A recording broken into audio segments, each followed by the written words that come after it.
vou liberar o outro microfone aqui e aí a gente vai dar continuidade aqui com perguntas ou comentários. Se vier alguém, alguma pergunta, algum comentário, algum aspecto assim que você queira aprofundar daquilo que a gente já conversou até aqui, então antes de continuar a conversa, a gente vai gastar um tempinho aí respondendo. Então você levanta a mão, o microfone vai até você para estar gravando isso aí, tá bom?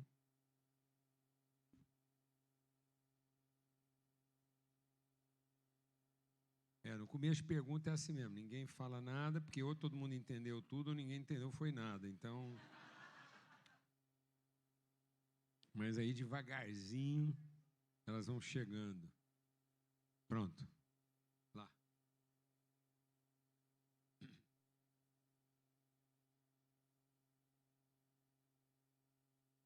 Está desligado, eu acho.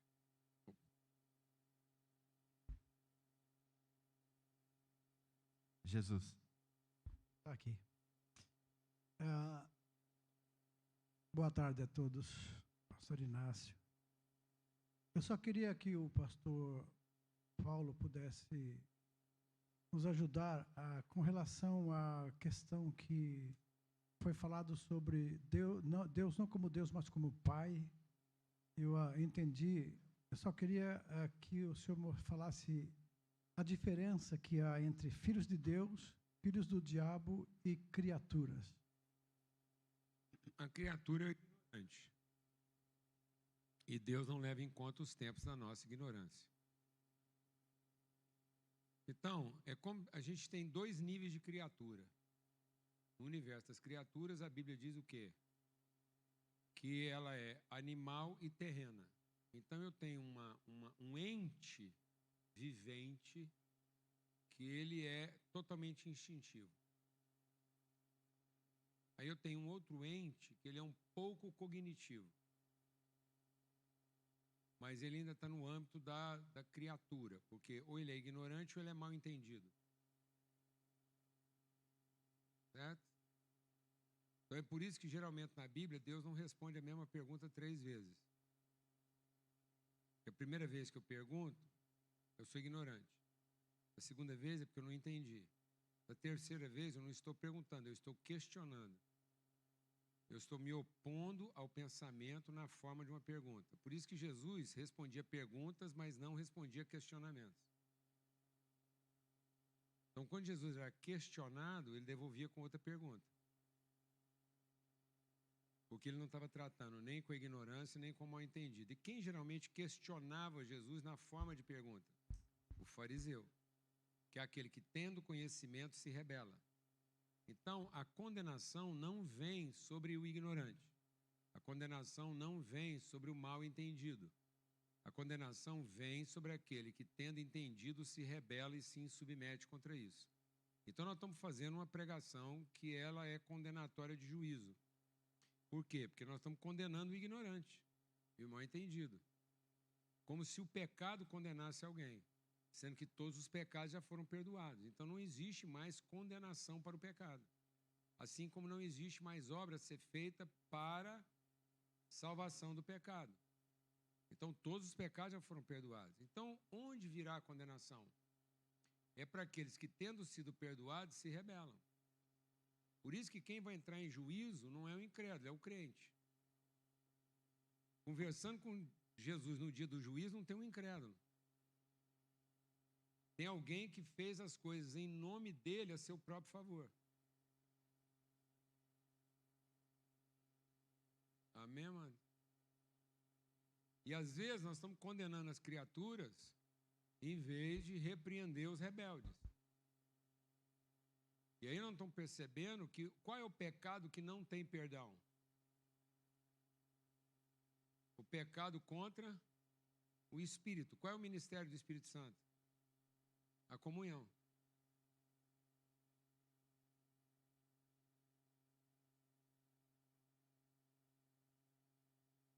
A obra da salvação se fundamenta no amor, se revela na graça, mas se consolida onde? Na comunhão. Então, o que impediu o filho mais velho de entrar na casa do pai? É porque ele não queria ter comunhão com o irmão. Então ele era alguém rebelde à obra de Cristo. Então, quem é o condenado? É aquele que, tendo entendido que é filho, se rebela à condição de ser irmão. Porque a Bíblia diz, aquele que diz que ama a Deus, vendo o seu irmão e tendo condição de socorrer seu irmão, e não faz isso, está mentindo quando disse que ama a Deus.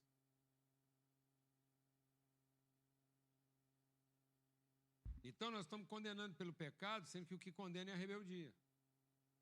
Por isso que Jesus diz, pecado eu já resolvi, cuidado, porque é a iniquidade que faz o amor esfriar. E o que é iniquidade?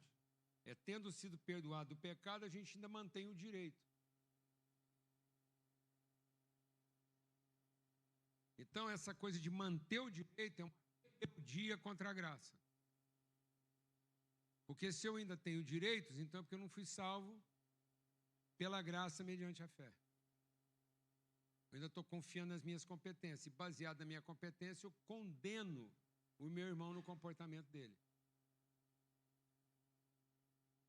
Amém?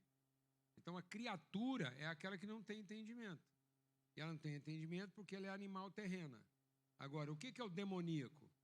É aquele que, tendo conhecimento, se rebela contra isso e não entrega a sua vida em favor de seus irmãos. Esse é o demoníaco. Esse que foi chamado filho do diabo.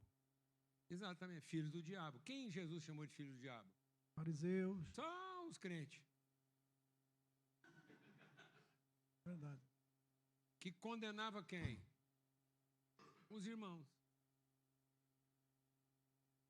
E é curioso isso. O único ser na face da terra que Jesus chamou de filho do diabo foi o fariseu, não caiu em nenhum processo.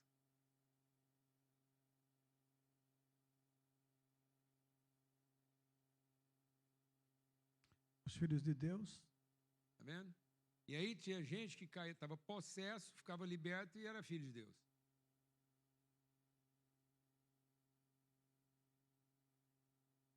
Com certeza.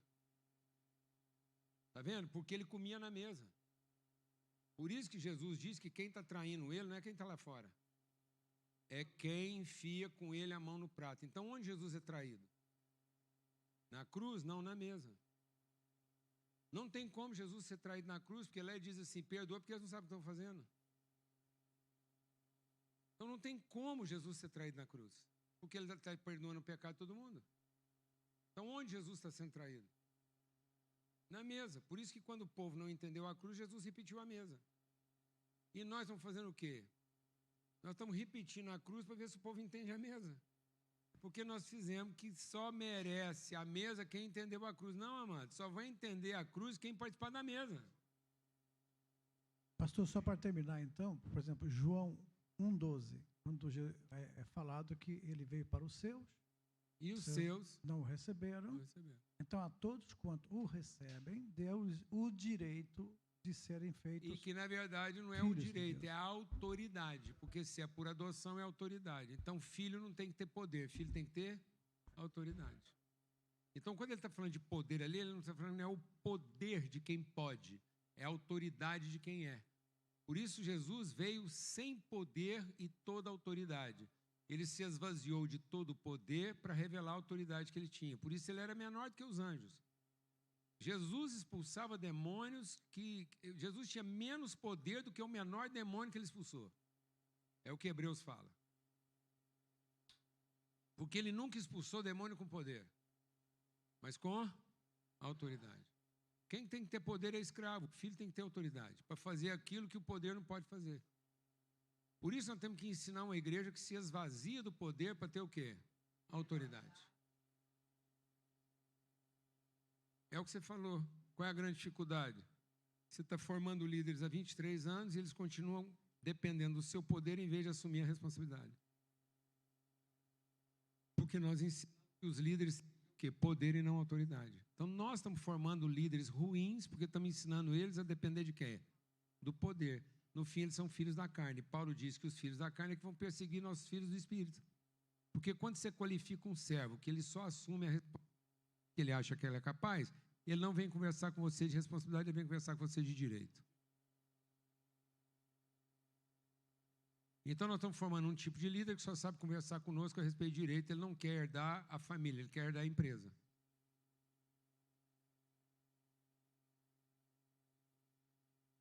Porque se ele fosse filho, ele assumia a família antes de herdar a empresa. Mas como ele é escravo, ele quer ficar livre da família para poder herdar a empresa. Porque ele nunca falou de responsabilidade, ele só falou de direito. Quem pariu o primeiro filho do serviço? Abraão. E quem persegue o filho da promessa? O filho da escrava. E quem sugeriu um filho do serviço? A mulher da promessa. É um mistério, porque nós ficamos aceitando a sugestão do serviço porque faz sentido primeiro. E depois, quem sugeriu o serviço acaba que é a primeira pessoa humilhada pelo serviço que ela mesma sugeriu.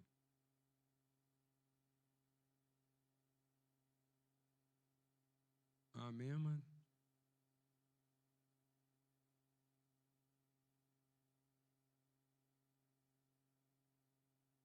Então, isso é uma libertação, porque Deus não deu o espírito de serviço, mas de adoção.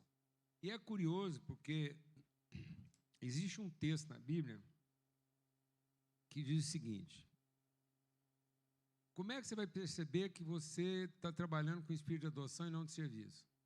É quando você começa a chamar de filho aquele que não parece com você e não tem as capacidades que você tem. Só quando você chama um feio de filho, você adotou. Olhamos para ele, não vimos nele beleza que agradasse. De quem que esse texto está falando? Olhamos para ele, não vimos nele beleza que agradasse. José.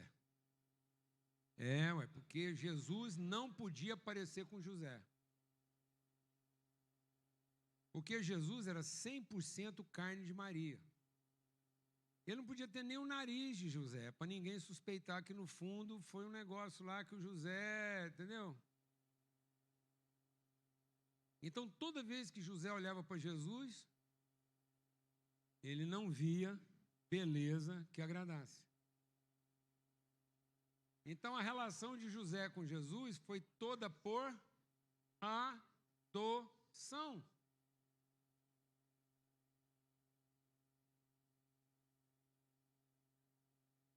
Amém, irmãos?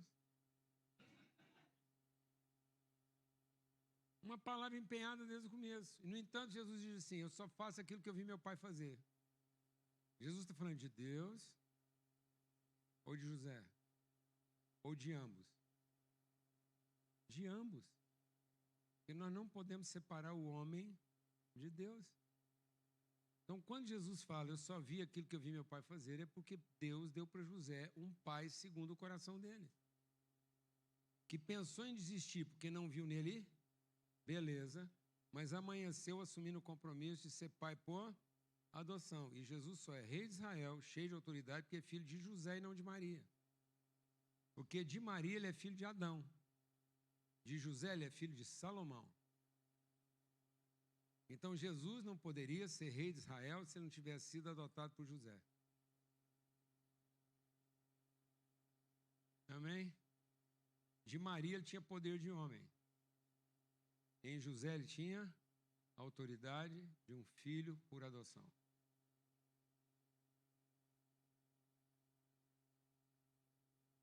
Glória a Deus, amados. E quem é Salomão? Vou dizer para você quem é Salomão. Nós tínhamos que fazer a escola de liderança de Salomão. Davi mostrou como é que a gente monta uma escola de líderes. Davi falou assim, tem uma obra aqui grande para ser feita, mas é grande. Pensa uma obra grande. Ela é tão grande que ela é para Deus, não é para homens. É para Deus, não é do tamanho que você pensou. É do tamanho que Deus pensou. E quem vai fazer essa obra não sou eu. Eu vou só juntar o recurso para isso.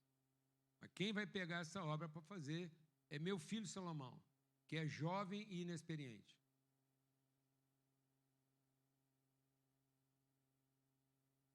Então, na escola de liderança de Deus, formando filhos, ele só encarrega da responsabilidade quem é jovem e inexperiente. Para todo mundo entender que funcionou pela responsabilidade, não pela capacidade. Porque se Salomão fosse capaz, maduro e experiente, já não era para Deus, porque todo mundo ia achar que foi obra de homem. Então, para ter certeza que era uma obra grande e não era de homens, tinha que ser alguém jovem e inexperiente. Então, nossas escolas de liderança deveriam ser escolas que dão condições para pessoas jovens e inexperientes assumir uma responsabilidade que naturalmente eles não assumiriam.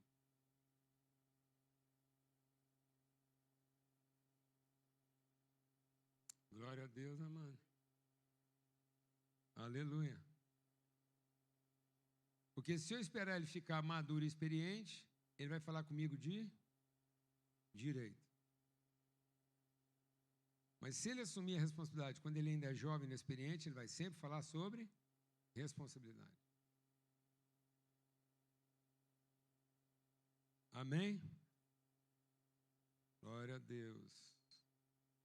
Porque Jesus é rei de Israel segundo a casa de Davi, que foi ungido quando ninguém viu nele beleza que agradasse. E onde todos os diplomados estavam reunidos e até o profeta ia comendo bola. E Deus falou: Samuel, você está doido?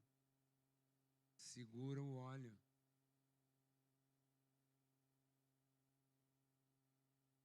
E Samuel falou: escuta, tem mais ninguém não? Eu falei: tem um jovem inexperiente. Que todo mundo acha feio, porque não tem nem tamanho.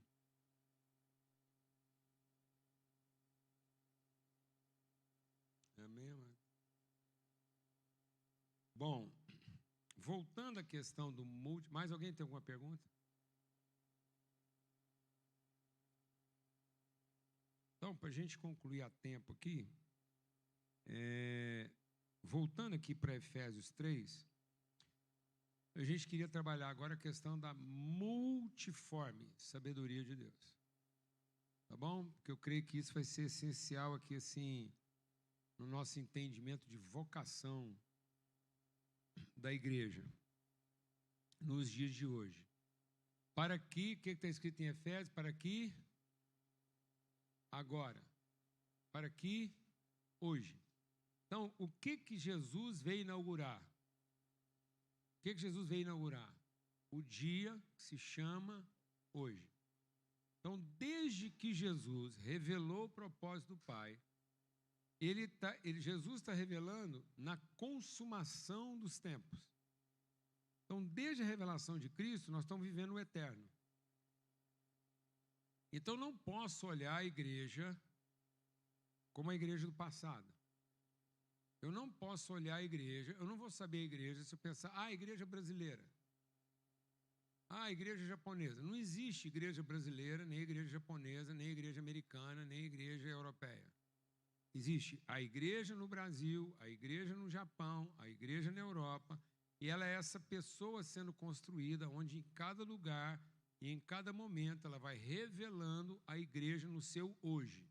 Então, isso aqui é a igreja de Cristo Jesus hoje, no Japão, para todo mundo, para fazer sentido a toda a história. Então, a história de Paulo, a história de Pedro, a história de Calvino, a história de Lutero, a história dos escritores, dos missionários, ela vai fazendo sentido a partir do momento que nós agora vamos encontrando a forma agora de expressar essa igreja agora como uma expressão plena do que ela pode ser. Então, eu não estou aqui fazendo uma igreja que compense a história do passado e nem uma igreja que acalme minhas ansiedades de futuro. Nós estamos aqui para buscar o eterno, para que agora, na forma onde cada um está vivendo a igreja, ela seja a expressão mais exata e plena do que essa igreja pode ser, para a revelação daquilo que é o propósito eterno de Deus, oculto para ser revelado agora. Então, Jesus veio inaugurar um tempo chamado agora, um dia que se chama hoje, onde todo o mistério eterno de Deus está sendo revelado através de quem? A igreja. Então, a igreja é a forma visível como o eterno se revela em cada lugar. Glória a Deus, amados. E aí, em cada lugar, no seu agora, ela vai encontrando uma forma. Por isso ela é multiforme. Por isso Paulo diz, sacrifica o seu corpo. E às vezes a igreja que eu estou liderando, que eu sou membro, ela não é o corpo de Cristo. É o meu corpo. Porque ela é a minha igreja. É a igreja que eu gosto, é a igreja que faz sentido para mim. É a igreja que eu estou tentando proteger. Sacrifique o que você está chamando de corpo. Sacrifique aquilo que é a sua imagem. Sacrifique aquilo que representa você. Enquanto você está vivo. Porque depois que você estiver morto, não tem sentido esse sacrifício. Então não espera morrer. Sacrifica o seu corpo. Esse é o meu corpo, que é oferecido. Então, como é que aquilo que você chama de sua igreja pode cumprir o seu propósito? Se você submeter aquilo a uma transformação. E isso só vai passar por uma transformação se você resolver quebrar isso em favor de quem? Do seu irmão. Mas se você matar seu irmão para preservar o que você chama de igreja, você não vai experimentar qual é a perfeita, boa e agradável vontade de Deus. Então, como é que o meu sacrifício se torna um sacrifício vivo, santo e agradável? Se ele for um sacrifício daquilo que eu chamo meu, para que eu seja transformado no meu entendimento. E não pense como todo mundo pensa, porque todo mundo pensa uma coisa que tem que salvar ele. Mas aí, aquele que tenta se salvar perderá o sentido da sua vida. Só vai conhecer o sentido da sua vida aquele que, por amor do seu irmão, sacrificar o seu próprio corpo, por sacrifício vivo, santo e agradável. Então, sacrifica o seu formato de igreja que faz sentido para você em favor do seu irmão, para você ser transformado. Então, muita gente está querendo mudança e Deus não vai te dar mudança.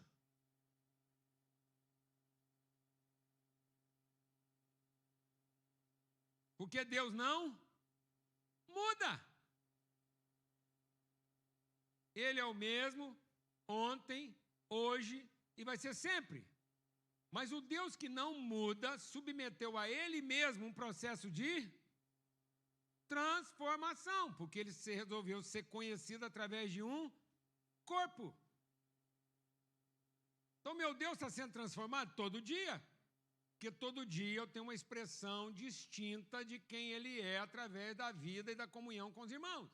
Mas Ele muda? Não, porque é o mesmo amor, a mesma natureza, a mesma essência. Então, qual é a essência de Deus? Seu amor. Quem é o pai de tudo? É o amor. Mas de que forma esse amor se revela? Na graça.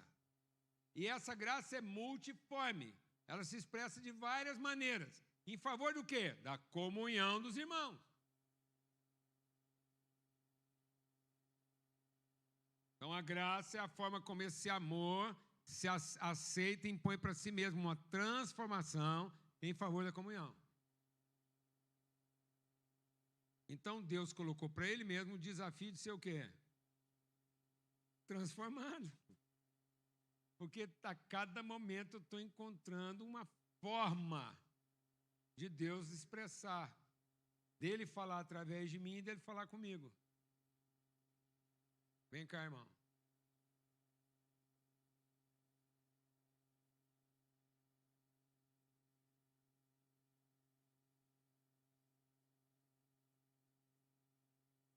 Como é que você chama mesmo? Marcelo. Vem cá, Marcelo. Você pratica esporte, Marcelo? Nenhum? Nem caminhada, nada? Não. Rapaz, você é assim, fitness desse jeito? Trabalho de 18 horas sentado. É mesmo, rapaz? Você é de causar inveja de qualquer um aí. Deus foi bom comigo. É? É, pura graça. Você tem alguma especialidade, assim, alguma coisa? você gosta, que você, assim... Ele tem uma característica, assim, que o povo identifica. Tirando a cor, Hã? tirando a cor. Ele fala bem, se expressa bem. Ele é romântico? Não. Não.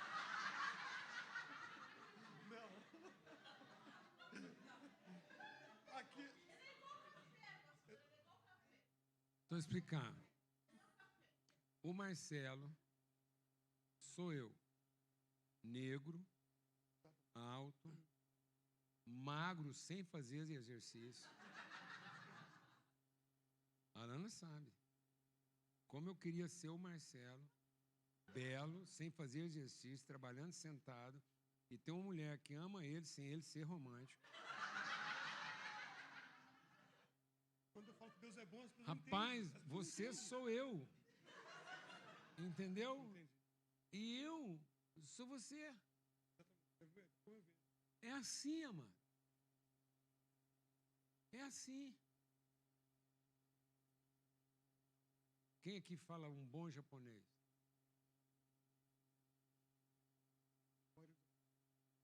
Você fala japonês? Fala. Você, o menino aqui, você que resolveu com sua família vir aqui hoje, vem cá. Ele é que deu o voto assim, falou, vamos embora. Vamos lá. Como é que você chama? Natan? Vem cá, Natan.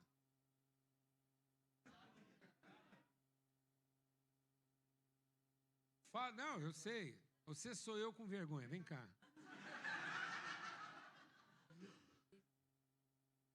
Fala alguma coisa em japonês assim que está lá no seu coração, quando você quer abençoar seu pai e a sua mãe, fala assim, faz uma declaração agora de amor para seus pais em japonês. Eita, não sei. Nada em japonês? Não, saber, sei, né? Não, fecha o olho para você não ficar olhando para eles com vergonha e faz alguma declaração de amor para eles. Nada? Um amigo seu, quando você encontra, está com saudade. Uma música em japonês, você não canta nada? Não. Não? Você gosta de ler alguma coisa, gibi, alguma coisa, nada? História? Então você não fala nada. Eu falo. Então fala alguma coisa que você sabe falar e que você tem segurança de falar, apesar de você estar com vergonha. Só para mim te ouvir falando japonês.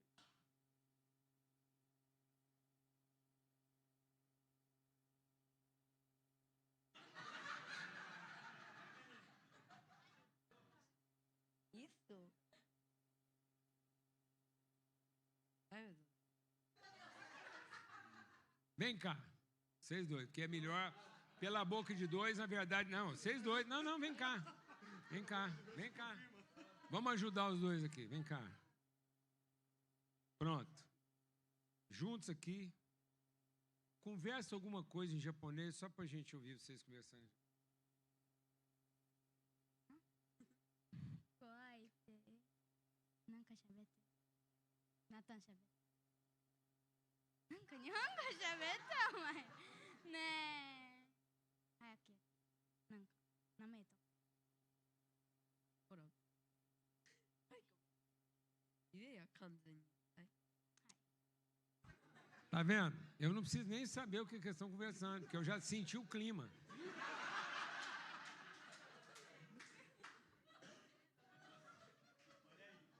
Tá vendo? Isso é mais ou menos eu e você conversando em japonês. Então, toda vez que rolar um clima entre nós dois, é isso, em japonês. Isso é uma figura. Só para a gente entender. Amém, amados? Para a gente se sentir conhecido e representado no outro. Glória a Deus. As várias expressões de mim podem sentar.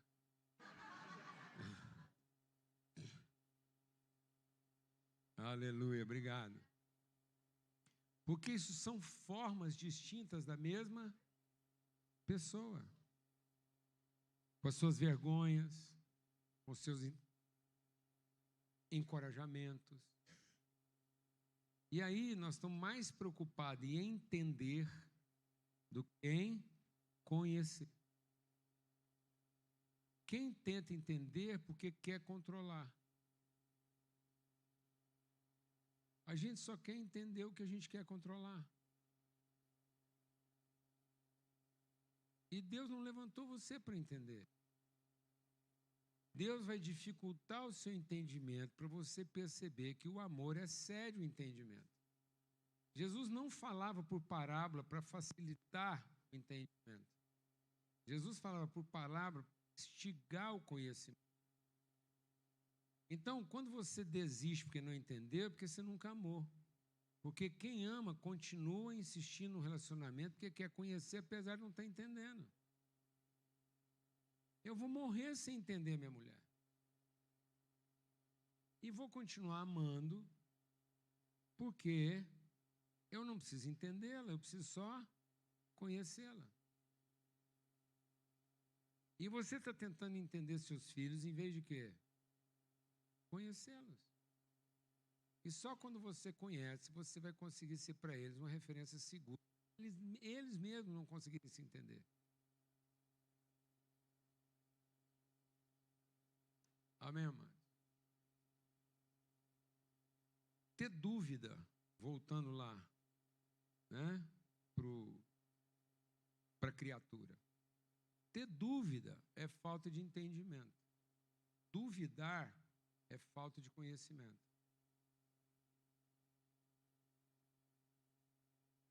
É falta de entendimento. E ninguém vai ser condenado por falta de entendimento. Mas as pessoas serão condenadas por se rebelarem contra o conhecimento. Que é isso aí. Então Deus está oferecendo conhecimento e eu me rebelo contra o conhecimento para optar pelo que eu entendi. Então muitas vezes eu estou me rebelando contra o conhecimento para poder ficar com o meu entendimento. Então quando Jesus falou para Judas, vai fazer logo o que você tem para fazer, Jesus não estava mandando Judas pecar, porque senão Jesus era o demônio. Então Jesus não estava dizendo para Judas, vai logo me trair. Não. Jesus está dizendo mais ou menos assim para Judas, por que você não faz logo o que você entendeu? E Judas poderia muito bem ter ficado. Eu vou fazer logo o que eu entendi, se eu entendi errado, então é melhor ficar para ter mais certeza. Mas não, ele teve pressa em fazer, porque ele achou que o que ele tinha entendido era a verdade dele. Então não faltou sinceridade para Judas. Não está faltando sinceridade na igreja. Está faltando o quê? Sensibilidade de quem quer conhecer. Toda amargura é sincera, toda ansiedade é sincera, todo pecado é sincero. Porque o pecado que não é sincero é ignorância, não é pecado.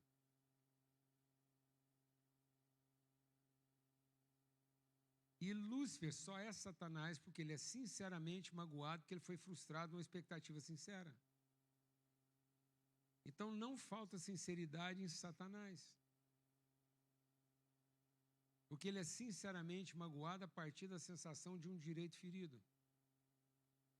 Ninguém é falsamente ansioso, nem falsamente preocupado, nem falsamente amargurado. Então o que está faltando na igreja? Sinceridade? Não, amado. Está faltando a sensibilidade de quem quer conhecer.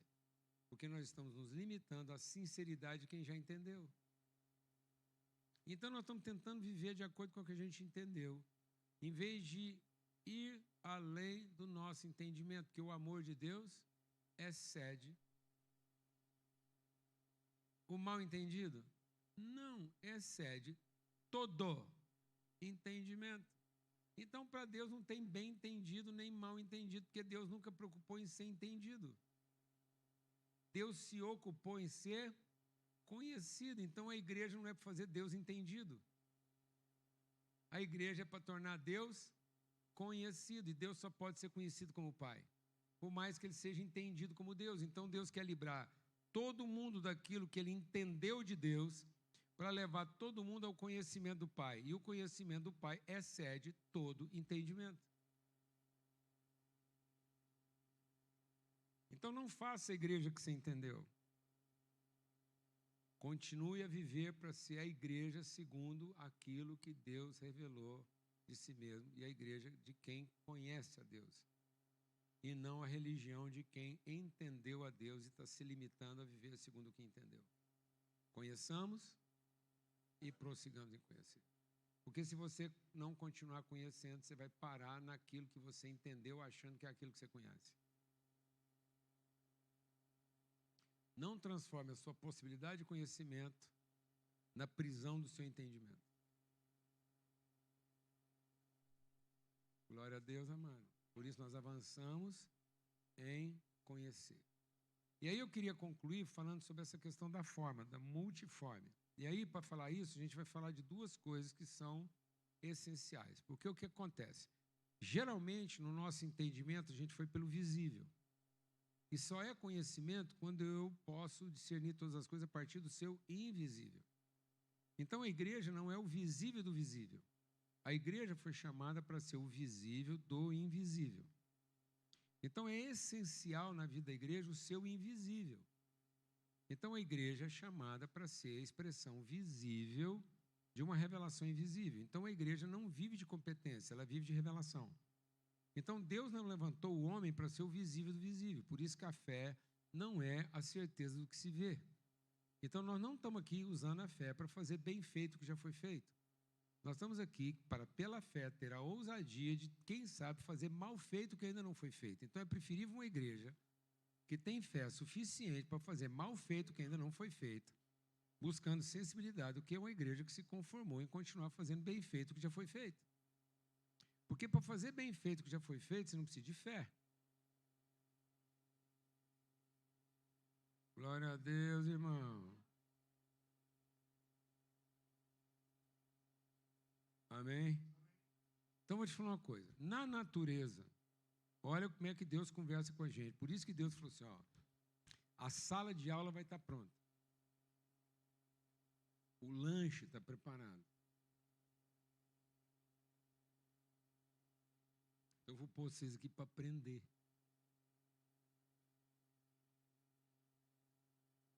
Amém? Eu não vou pôr vocês aqui para controlar.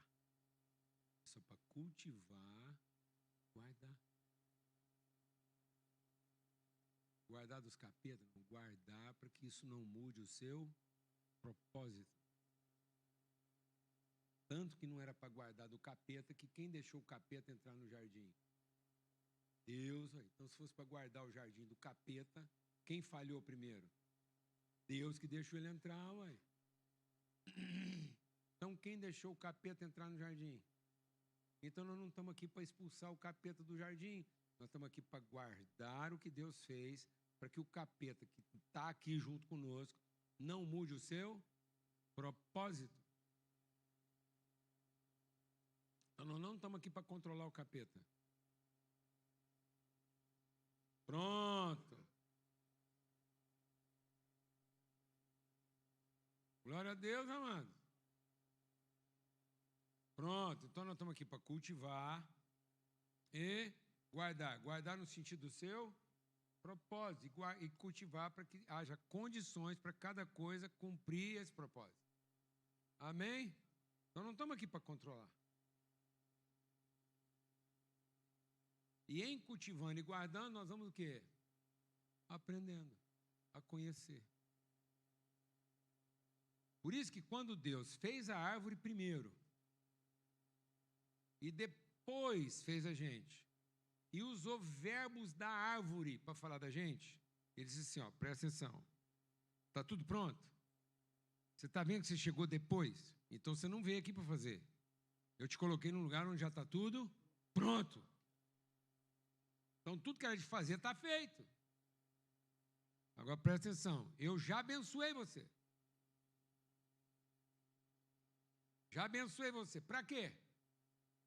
Você fazer? Não. Frutificar, multiplicar e encher a terra.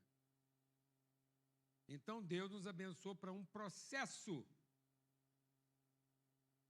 E não para um serviço.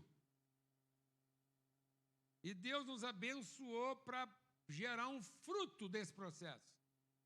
E não para alcançar um resultado desse serviço. Então, quando eu olhei para a árvore, era para ser uma inspiração da pessoa que eu sou. Então, como árvore, eu sou uma pessoa que já foi abençoada segundo a minha espécie. E para não ter dúvida que eu sou a única espécie, o processo é o mesmo, a natureza é a mesma. Mas cada um tem uma característica, porque se for só para entender de árvore, Deus tinha simplificado a nossa vida e feito uma só. Amém, irmão? Aí era uma árvore só, de um nome só. Será que eu vou ter que ser mais claro ou não precisa? Então, se fosse para simplificar a vida de todo mundo, era uma árvore, a bendita árvore. E se fosse para explicar, essa árvore servia para tudo. Dava para fazer doce, remédio, suco, tudo. Uma árvore só. A vida era mais fácil. Aí tinha todas as vitaminas numa fruta só. Amém, mano? Dava para fazer doce de calda, de pedaço, dava para cozinhar, para tudo. Se fosse para entender ave, era uma. Uma. Não usava ter galinha, pardal, periquito, não. Essa trabalheira toda. Parece que Deus, pelo amor de Deus, Ele quer complicar. Por que Ele não facilitou lição para nós? Porque não é menino. Se fosse para ser peixe, era um só. Lambari não tinha que ser irmão de bagre. Aí era só a igreja dos lambari. Aquela coisa agitada, todo mundo junto, ninguém sabe direito como é que hora, que começa, que termina. Aquela, então. Ou então a igreja dos bagre.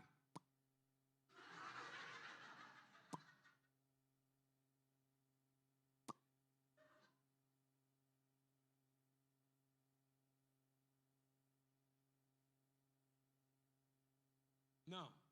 Aí para lascar mesmo, Deus fez o dragão de Komodo. Qual a utilidade prática de um dragão de Komodo? Fala para mim, mano. Vou te falar qual é a utilidade prática do dragão de Komodo. Eu e você. A gente entender que na vida nós estamos mais para dragão de Komodo do que para pavão. Porque tem hora na minha vida, a maior parte do tempo, eu sou na vida da Dana, o dragão de Komodo. E não o periquito que ela sempre sonhou em ter.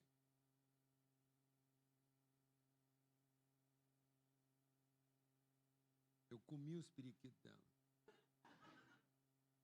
Acabei com eles só com a minha saliva. Sei que você não tem esse problema em casa, no seu casamento. É só lá em casa. Mas fica a dica. Amém, amados. Só de galinha no Brasil é mais de 30. Eu fiquei pensando, beleza, pedagógico, 30 tipos de galinha, mas 300 tipos de besouro. Não dava para ser 300 tipos de galinha e 30 tipos de besouro? Tá vendo? Tá vendo? Então Deus não vai trabalhar no limite do nosso entendimento. Porque se fosse para falar só de animal, Deus fazia um bicho, que era metade pena, metade lã, botava ovo, dava leite, latia de noite para espantar os ladrão, brincava com os meninos, nem servia para comer a carne, um bicho só, multiuso. E estava tudo entendido. Com metade a gente fazia travesseiro, com outra metade a gente fazia roupa, tirava leite, comia ovo, comia carne. Deus não é prático. E está ligando a mínima de ser entendido. Porque o primeiro que quis entender virou diabo. Sinceramente. Porque Deus fez tudo para ser conhecido. E só tem uma forma dele ser conhecido, na sua expressão multiforme. Para entender que o processo é o mesmo, mas a espécie, o tempo, a forma é diferente. Ele falou assim, ó, o princípio é simples. Você planta e colhe o que você plantou.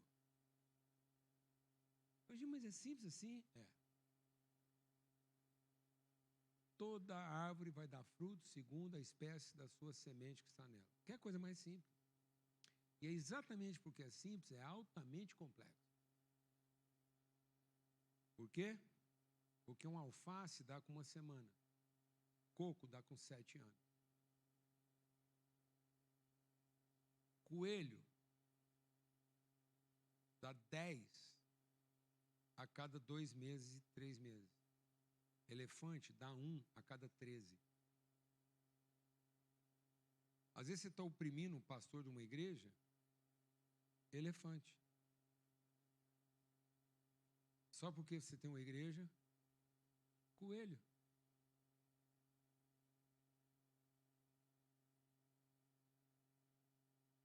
Então, a gente não está querendo viver a complexidade de um processo muito simples. E quando você não respeita a complexidade do processo que é simples, você complica. Então, tem muita gente que está sinceramente complicado naquilo que ele não teve a sensibilidade de perceber que era complexo, apesar de ser muito simples.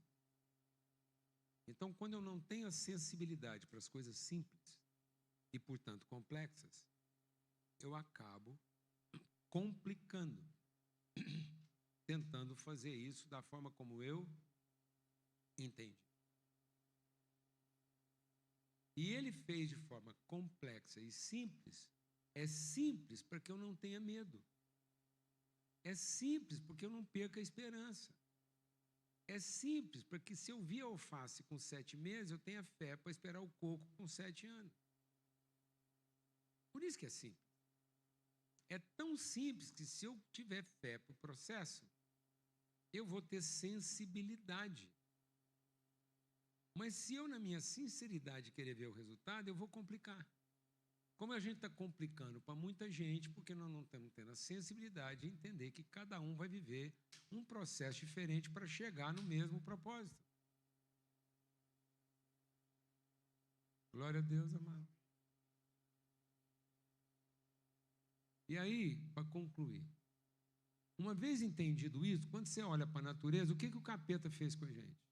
Era para a gente olhar o fruto e se inspirar na autoridade que nós temos de transformar o visível, o invisível em visível. Então, eu vou olhar para a árvore e falar, então eu estou aqui para frutificar. O capeta que não quer mentir, mas quer nos enganar a respeito da verdade, ele fez cá e não mudou de assunto. Então, qual foi o assunto que Deus falou conosco para a gente entender o propósito? Fruto. Então, Deus falou assim, ó, vou explicar para você qual é o propósito da sua vida, fruto.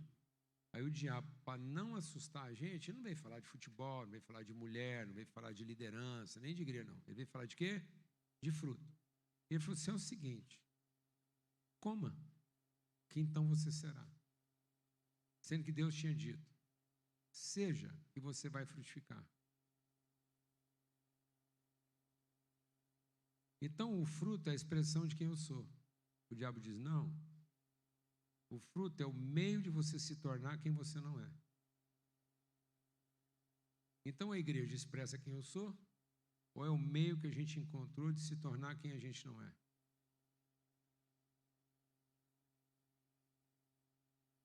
A igreja revela o lugar de onde eu vim, na expressão de quem eu sou, ou a igreja é o lugar de me tornar quem eu não sou para chegar onde eu quero?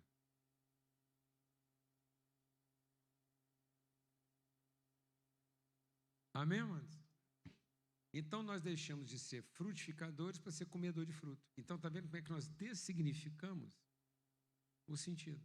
Apesar de não ter mudado de assunto. Então, faz assim com a mãozinha. Abençoado para frutificar. Amor, fé e obras. graça, fé, obras. Então, eu sou salvo por um amor que foi dado, que transforma o meu entendimento para que as obras que eu faço sejam boas, para que não sejam as obras de quem quer receber, mas sejam as obras de quem tem para oferecer. E o diabo diz assim: não, coma para que você seja.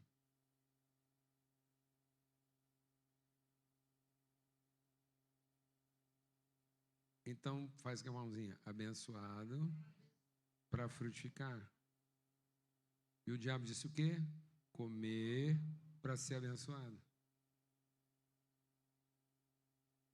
Então, nós não estamos aqui para ser abençoados a partir do que a gente recebe. Nós estamos aqui para oferecer segundo o que a gente já recebeu.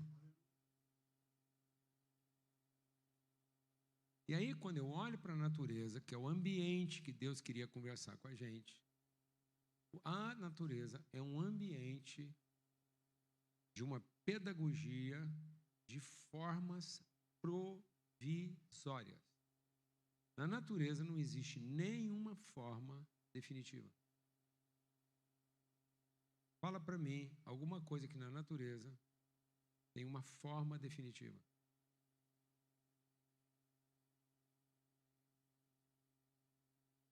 Se você encontrar uma semente de melancia, é melancia? É ou não é? É, ué. Tudo que a melancia pode ser está onde? Na semente. Então, semente de melancia é melancia na forma da semente. Porque se ela não for melancia, apesar de ser pequenininha, e a semente de melancia tem cara de melancia? Tem gosto de melancia? Tem tamanho de melancia? Então, por que a gente não respeita algumas coisas que não tem cara de melancia, gosto de melancia, cor de melancia, e muito menos tamanho de melancia, como se já fosse melancia?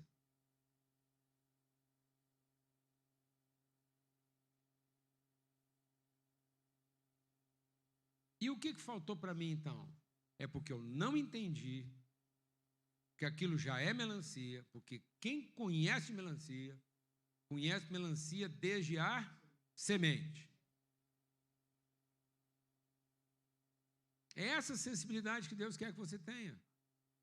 Se olhar para uma pessoa e saber,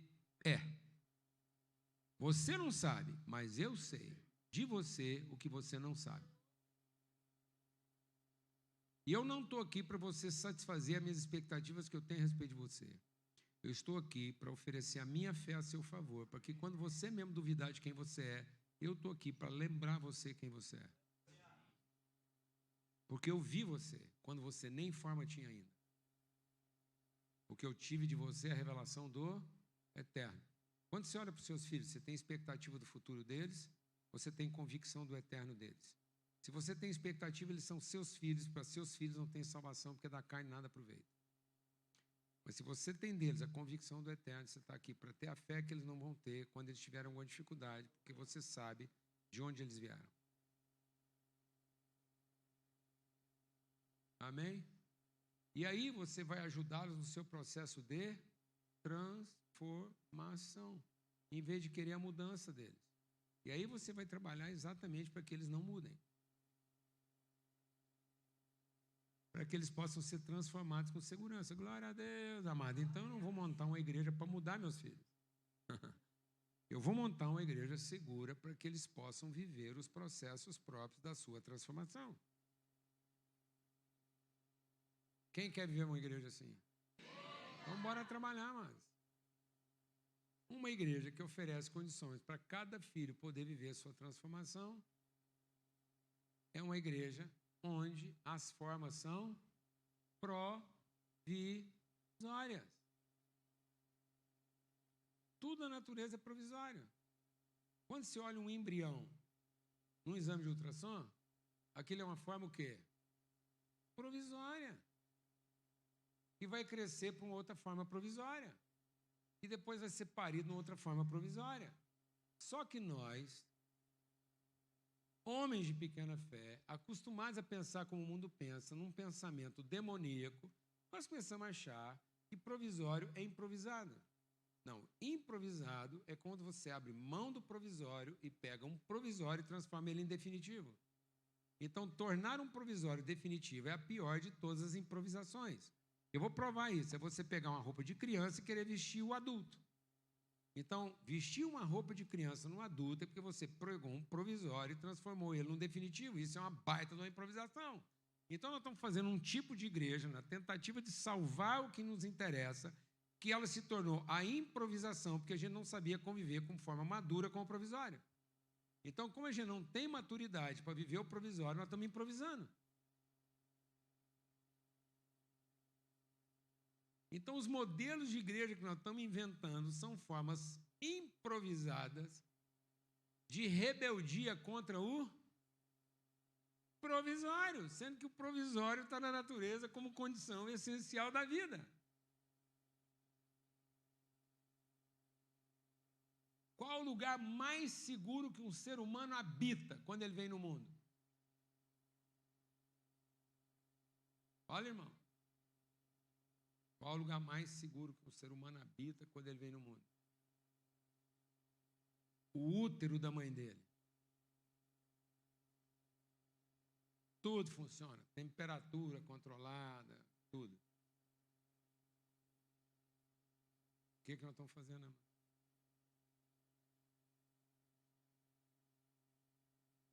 Uma igreja diana de úteros maternos em que não falta leite. E para piorar a desgraceira, quando a criança finalmente nasce, a gente salva a placenta e joga a criança fora, só porque foi a placenta que salvou a criança.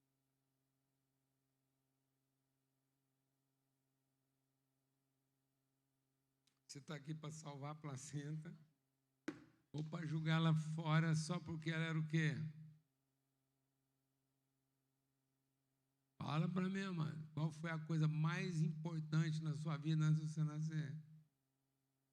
A placenta da sua mãe. Então, todo mundo aqui teve um irmão gêmeo.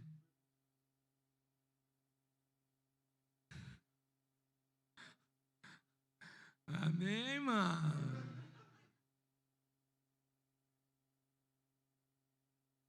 Então, habitavam duas pessoas dentro do útero materno. Um servo e um filho. Quando o espermatozoide fecundou o óvulo da mulher, ele gerou duas formas de vida. E por incrível que pareça, a placenta nasceu primeiro, porque é o serviço. E não é porque ela nasceu primeiro que ela tem o direito.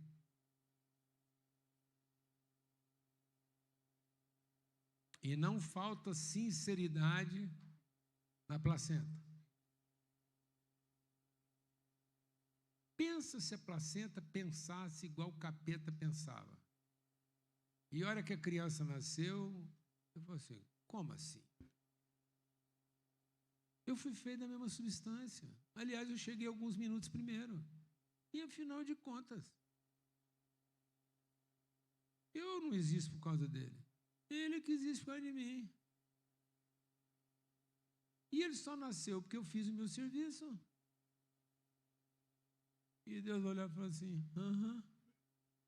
E nada é mais inútil do que ser apenas útil.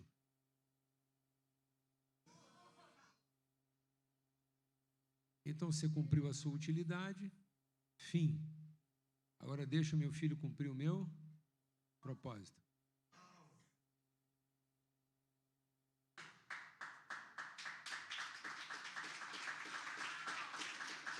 Porque Deus vai julgar no fogo aquilo que foi útil, para preservar só aquilo que cumpre o propósito. E o propósito de Deus sempre foi multiplicar frutos.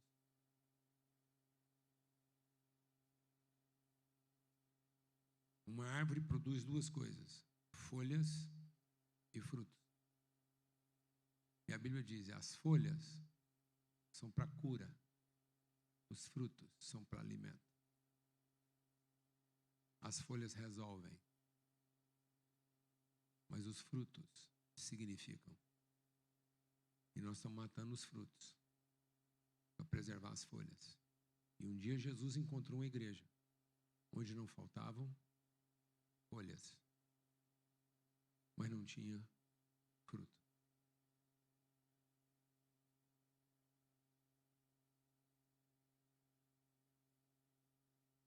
Cuidado. A gente não está lutando para manter a forma das folhas e não viver os processos transformadores do fruto. Glória a Deus, amado. Então, tudo na vida é provisório. O que é permanente? O propósito. Então, a gente tem que ser transformado de glória em glória.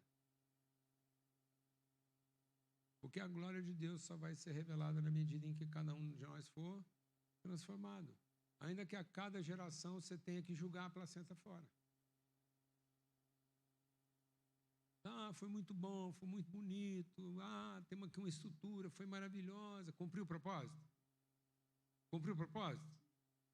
Maravilhoso. Então não embalsama a placenta. Não faz os filhos fazer a devoção da placenta. Não faz o culto da placenta. Mas sofre os processos do quê? Da transformação. Honra a placenta. Honra.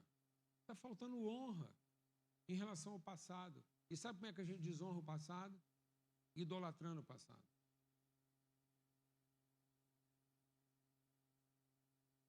Eu vou falar uma coisa para vocês. A gente, às vezes, responsabiliza a igreja romana da sua idolatria. Sendo que a palavra de Deus diz, olha para o seu passado e veja as testemunhas. Eu guardo na memória a testemunha dos santos. Eu sei te contar a história de São Jorge. São Jorge é uma inspiração na minha vida. São Francisco é uma inspiração na minha vida. Como Paulo é, como José é. Mas eu não sou devoto de São José. E nem devoto de São Jorge. Mas eles estão lá, na minha vida. Como referência, porque são testemunha. Se eu fosse devoto, cada vez que eu tivesse um problema, eu rezava para o Paulo vir me ajudar. E isso é a idolatria da placenta. Mas muitas vezes eu só enfrentei problema porque eu lembrei de São Jorge. Falei, como é que o meu irmão Jorge enfrentou esse problema? Como é que meu irmão Agostinho enfrentou esse problema? E aí o testemunho dele renova a minha fé. Eu sou a transformação do Agostinho. Eu sou aqui hoje a transformação do Lutero. Eu dignifico a vida do Calvino, sendo aqui hoje a forma que o Calvino deu a vida para que eu fosse agora.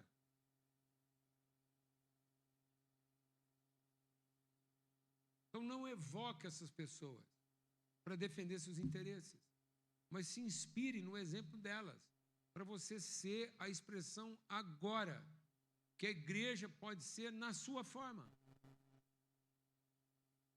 Nós somos a transformação desses homens. Nós mantemos a memória viva deles, porque agora nós somos a encarnação visível do mesmo Espírito que estava sobre eles. Eu não tenho que usar Paulo como pau de bater em doido. Eu não tenho que usar Paulo para dizer que meu irmão está errado. Usando Paulo contra ele. Eu tenho que ter o espírito de Paulo a favor dele.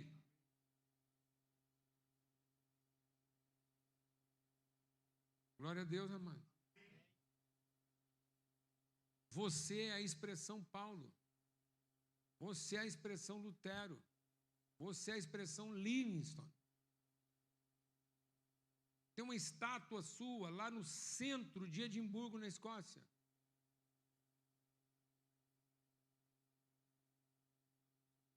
Um homem que deu a vida para trazer o evangelho para esses homens aqui.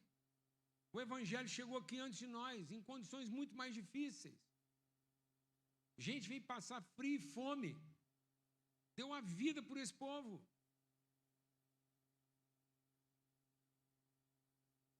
Então nós não temos que lamentar. E nem temos que pedir a mudança deles. Nós temos que ter compromisso com a nossa transformação. Sermos transformados na expressão agora do que é ser a encarnação de Cristo. Então, liberte-se das suas improvisações e seja bem-vindo a um mundo provisório. Porque só o provisório é definitivo. Por isso que Paulo escreve dizendo o quê? O visível é provisório. Tudo que você vê é provisório. Tudo que você vê passa. Nada visível é permanente. Glória a Deus, amados. As coisas visíveis são passageiras. Por isso, não coloque a sua expectativa naquilo que é visível.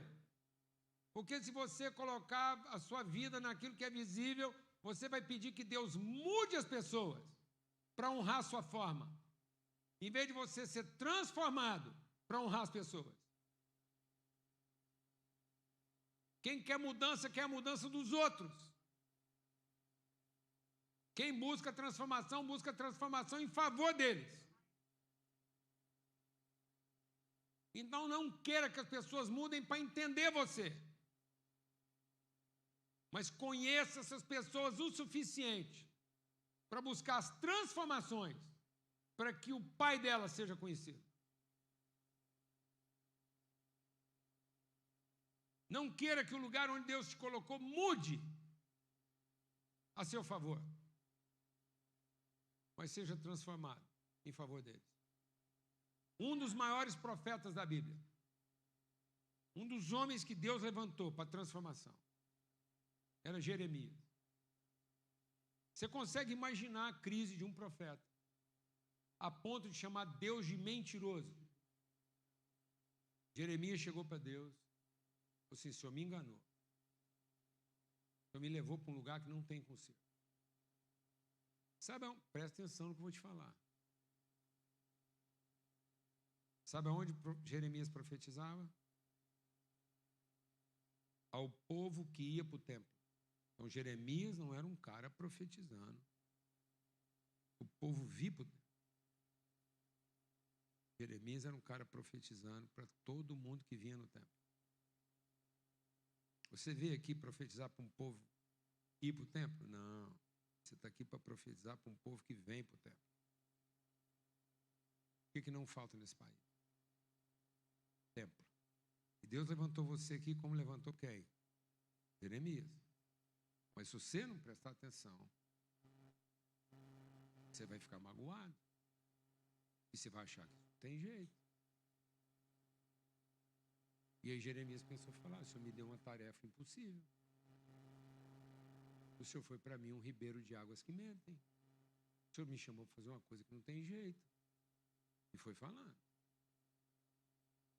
Ele falou assim: Deus, o meu estado de tristeza é tão grande que eu amaldiçoo o homem que falou para o meu pai que a minha mãe estava grávida de mim, achando que estava dando para ele uma boa notícia. Porque eu nunca fui uma boa notícia. Eu fui uma péssima notícia antes de nascer. Eu abomino o dia do meu nascimento. Olha que nível alguns homens e mulheres de Deus podem chegar hoje em dia. Você já conhece gente assim. Você já conhece gente assim. E Deus falou assim para Jeremias: Jeremias, deixa eu te falar uma coisa. Não é quando eles se converterem. É quando você se converter. Quando o seu coração se converter a eles, o coração deles se converterá a você. E então você será a minha boca. Às vezes a gente está querendo a conversão das pessoas como quem quer mudança, para manter nossos improvisados. E não querendo a nossa conversão e a nossa transformação em favor deles, através dos nossos provisórios. Vou repetir. Às vezes nós estamos orando como quem quer a mudança das pessoas para manter nossos improvisados. E não como quem quer a nossa transformação em favor deles. Nos submetendo aos provisórios. Nós não estamos aqui para manter nosso improvisado. Nós estamos aqui para todo dia buscar os nossos provisórios. Vivendo processos de transformação. Para que os filhos de Deus que ainda não foram alcançados possam ser alcançados. E aí eu vou me submeter a toda a transformação. Como na natureza. Como seus filhos. E tem muito pai de filho crente, filho de Deus, se desesperando. Só porque de repente o filho dele aparece numa forma em que ele não vê nele, beleza. E por conta das suas dúvidas, ele começa a duvidar. Não deixe que as suas dúvidas façam você duvidar.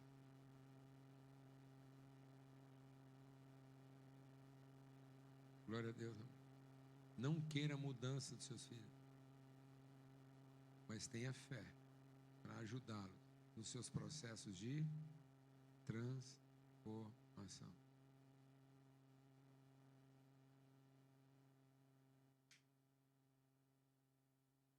É provisório. Glória a Deus. É só o estado em que ele se encontra, mas não é a definição de quem ele é. Amém, irmãos? Glória a Deus. Haja paz. Bendito essa santa inquietude de uma vida cheia de provisório, em que nós não precisamos improvisar. Você vai sair daqui hoje, vai se libertar de todas as suas improvisações. E vai viver a liberdade de coisas provisórias, em favor das coisas eternas. Tudo que é expressão do eterno aqui nesse mundo é provisório. Não queira improvisar o eterno, mas expresse o eterno nas suas formas provisórias. Glória a Deus. Amém. Bênção, privilégio estar com vocês, alegria, gratidão de todo o coração. Amém. Aguardamos vocês no Brasil. Só não venha todo mundo de uma vez. Venha pelo menos de vagão, de avião, né? Mas não freta um jumbo, não. Já freta assim né? Aos poucos, tá bom? Uma grande alegria, um privilégio. Assim como eu tenho casa aqui, vocês têm casa lá. Amém? Em nome de Jesus, a gente está saindo aqui com um pacto, com aliança, de compromisso, de manter e aprofundar esse relacionamento. Amém? Obrigado, privilégio.